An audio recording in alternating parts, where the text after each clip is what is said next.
السلام عليكم ورحمة الله وبركاته. قرعة الدوري المصري، الزمالك في مواجهة الاتحاد في أول مباراة، والأهلي في مواجهة إنبي الشرقية إنبي في أول مباراة.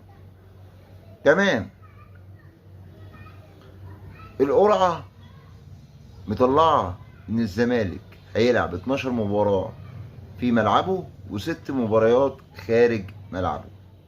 ماشي، زي الفل. نيجي بقى للناحية التانية عند النادي الأهلي.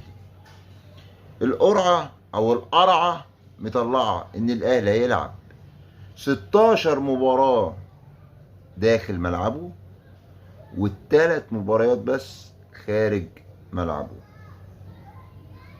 اشمعنى؟ هي مش نفس الفرق اللي الزمالك هيقابلها الأهلي برضه هيقابلها؟ بس ما علينا.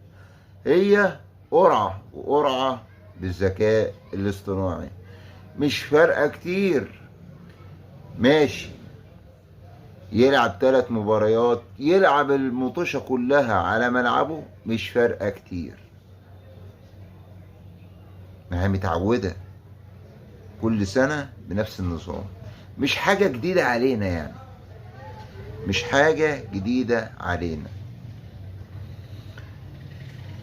بإذن الله، بإذن الله الزمالك يقدر يحافظ على بطولة الدوري السنة دي كمان، رغم كل اللي احنا فيه، رغم اللي احنا فيه. وإن شاء الله الدوري سيبقى في 100 عقبة مع الكابتن معتمد جمال ومجموعة اللعيبة اللي موجودة.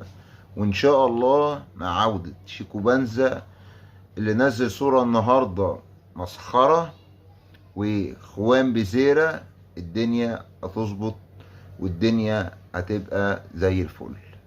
أشوفكم على خير. سلام عليكم.